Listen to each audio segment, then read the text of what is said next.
Hi leaders, I'm Sherelle Whitney from Lift Performance Solutions, and this is one of 7 videos giving you 7 little tips, or what I call little lifts, in relation to staying connected during the coronavirus unprecedented challenging environment that we are all experiencing at the moment.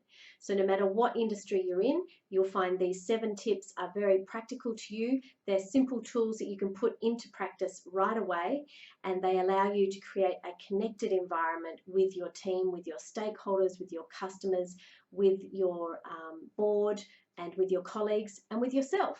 Because as leaders, we are the ones being looked to for clarity, for calm, and for courage. We need to continue to engage. We need to continue to be influencing the things that we can, and we need to get our energy from somewhere. So I'm hoping that Lift provides you with these free little lifts that help you stay connected with yourself, with your team. This is little lift number 7 in the series of keeping connected. And if you've missed the last 6, go back and check those. This is number 7 and the final tip in this series. And the tip here is I'm being cheeky and squeezing a couple of tips into one, but I want to talk to you about being mindful and what that really means specifically in this environment of COVID-19. For me is A, slowing down, and B, keeping light. So mindfulness practice, you might already have a mindfulness practice, you might have read about mindfulness, and there's a whole bunch of good literature out there to investigate and explore if mindfulness is something that you haven't put in your toolkit yet.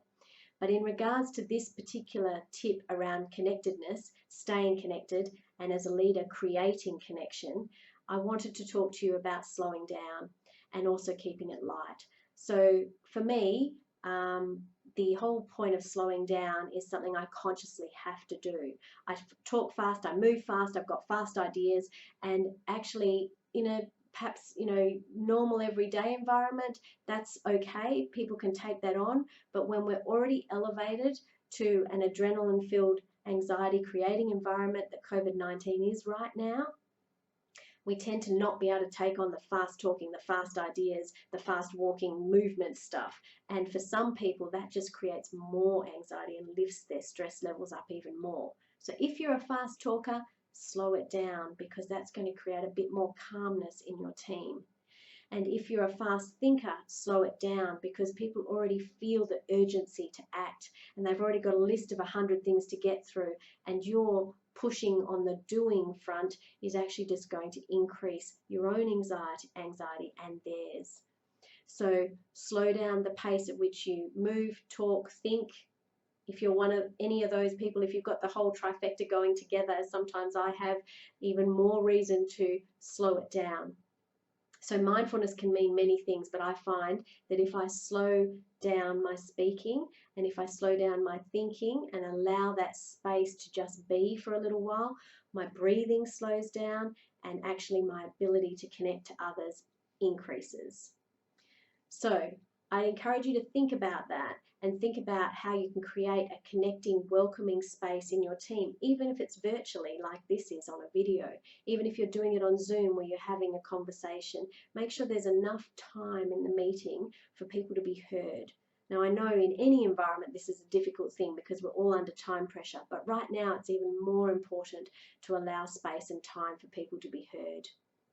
So we're creating a safe, nurturing environment where people can raise issues, where they can raise good ideas, and we're also showing them that we are not in a rush. We are not distracted in 15 different ways. And in tip number 2, I talked about taking a third space. So go back to that one and find out how to keep your mind from being distracted in too many different places at once. The other part of mindfulness for me is the mindfulness to take a break and be light and enjoy each other's company and have some fun, because sometimes when we're so busy and we're focusing only on our to-do list or only on the pressures around us that everyone's talking about and the media's talking about, that we don't stop to have fun. We don't stop to play.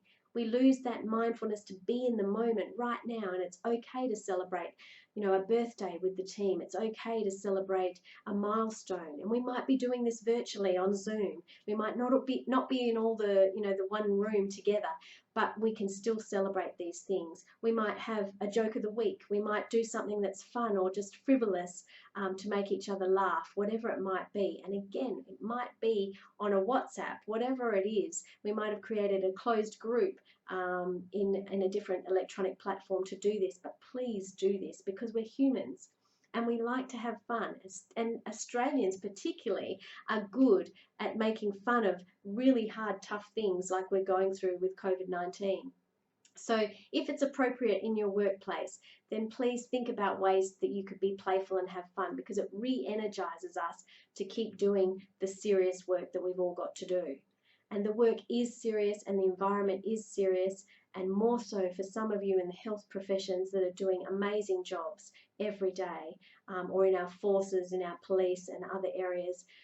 Some of our jobs are naturally very serious at the moment, but we don't have to be super serious and burdened by that seriousness in our manner.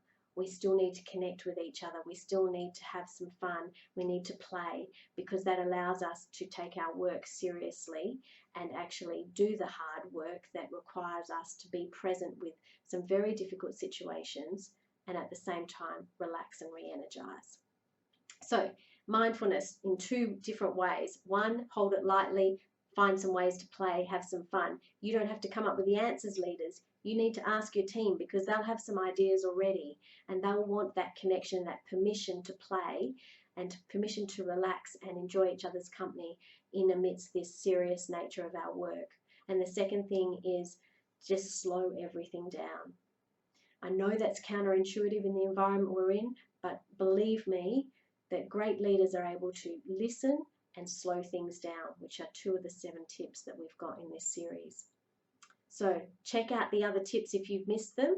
I hope this one has been useful to you, and please keep in mind how to be mindful in this definitely challenging environment of unprecedented nature for all of us in all our workspaces. Thank you for listening to that little lift on how to connect. I hope that that's been useful for you and you've jotted down some practical ways that you can take that tool and skill back into your workplace. I also hope that you'll take it back to your family, your friends, and also into your community, because our work at Lift is not only about lifting leaders to be successful at work, but also lifting you to lead at home and in your communities so that you are living and leading your bravest life in all those areas. And the last thing I'd like to say to you is, if you haven't already been to our website and downloaded our free Courage to Create Connection ebook, I wrote that over the Christmas break in 2019. I've given you the 10 top best connection tips that I've got for leaders that I know work, in a lot more detail than I could give you here in this video. So please download that. It's completely free. There's no catch. I just want you to have that resource at your in your toolkit so that you can use it whenever you need to create connection, which is the #1 thing that great leaders do well. Great, thank you. Stay connected with Lift. I look forward to you watching another little lift soon.